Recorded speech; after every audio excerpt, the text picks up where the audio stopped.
Despite a lack of media coverage, kayaking and canoeing have had a good return when it comes to medals at Olympic Games for Australia. 21 medals have been won, and today our guest at the Moon Cafe in Northbridge is bronze medal winner Ramon Andersson.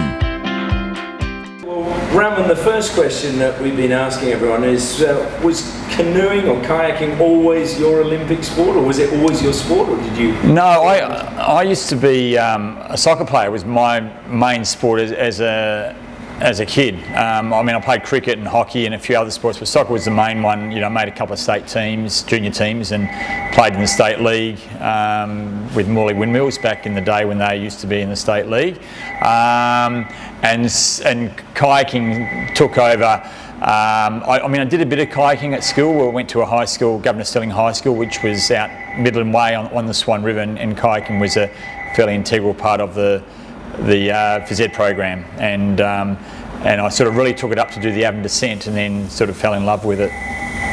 Once you did, was it always your dream to go to an Olympics? Yeah, it was. I guess my first vision of the Olympics was watching the '72 Olympics, and I wanted to go to the Olympics one day. I didn't know what sport it would be, and I guess by the time I took up kayaking, I was getting quite old for an athlete to take up the sport. I was probably 19 when I took it up seriously, but even when I took it up at 19, that's what I wanted to do. I wanted to go to the Olympics. When did that Olympic dream become a reality? When did you realise I actually can do this? Look, I think probably I think that the dream became a reality probably about 3 or 4 years after taking it up, when I made my first Australian team, and then I felt, yes, it was a reality. I felt it's something that I could achieve, and then finally in '92 I achieved that. And what is is there one abiding memory you've got from the 2 Olympic Games that you went to?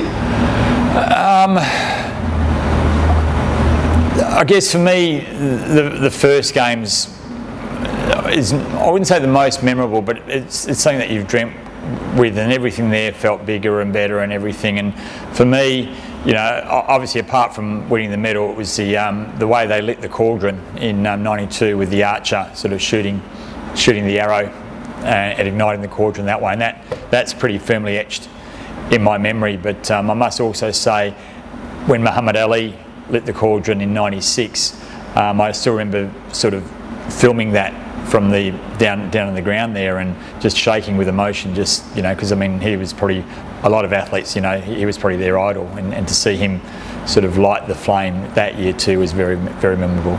Do you relive those moments in your mind every 4 years? Yeah,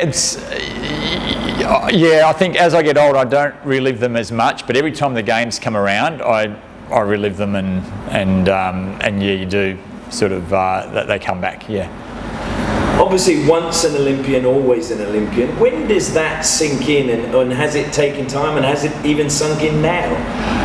Look, I think it has sunk in. I think it's certainly an achievement that I'm proud of, and it's certainly an achievement that a lot of athletes set out to achieve and don't actually achieve it. So that in itself is great, and I think, yeah, as you go on, I think a lot of the things that you learned along the way about resilience and mental toughness and things like that, which helped you become an Olympian, you're putting into play in everyday life. Has being an Olympian changed your life in any way?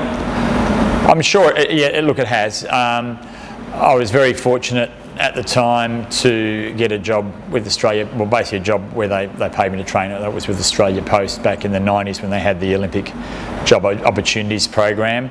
And I guess being an Olympian and being successful in my sport, I'm now doing a job, I'm sort of head coach of the WACE kayaking program, which is a job that I just absolutely love. It's sort of one of those, I guess, one of the lucky people that is doing a job that's their passion, that it doesn't sort of feel like their work, even though I'm working very hard, it doesn't feel like work. So yes, for me it's changed my life. If I was an Olympian, I don't know what I'd be doing.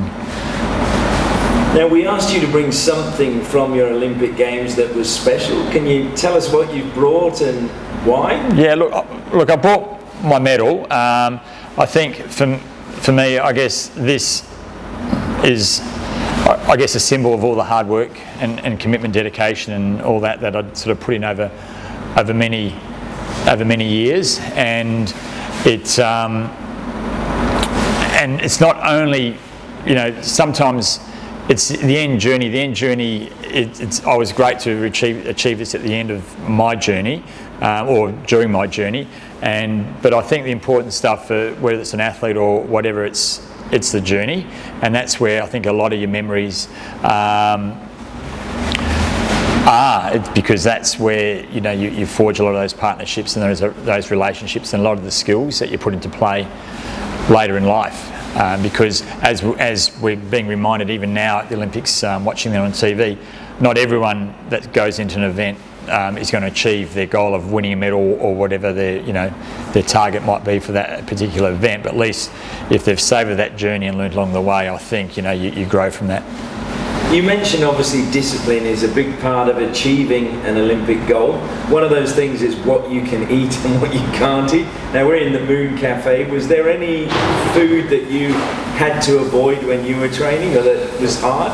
Yeah, look, initially it was as basically anything goes, as long as we're getting enough energy to sustain our training.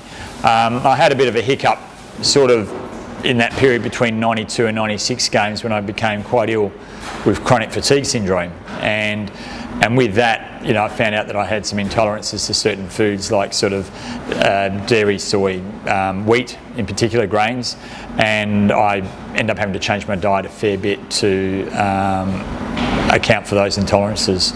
So a typical breakfast cereal, or milk and things like that were things I couldn't have. Right. Now, finally, we've been asking all of the athletes 3 questions about their Olympics that they attended. The first one I was going to ask is, do you know the name of any of the mascots from the 2 Olympic Games you went to? That's a good one, isn't it? Gee whiz. You got me there. I'm just trying to think. In Spain, Barcelona started with F. Did it start with F? Started with C. C. Kobe? That's the one? Yep. He was a Catalan sheepdog. A sheepdog, okay. Yeah, I know it was a fairly abstract sort of image. It was a bit hard to work out what animal it actually was.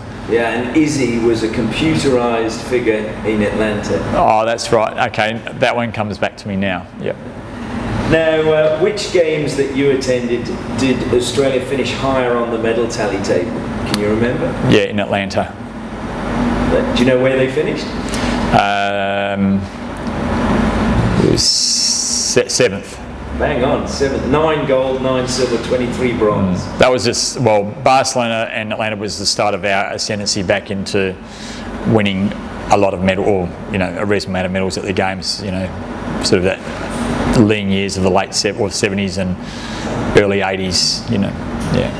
Now the last question, hopefully it's in your sort of field.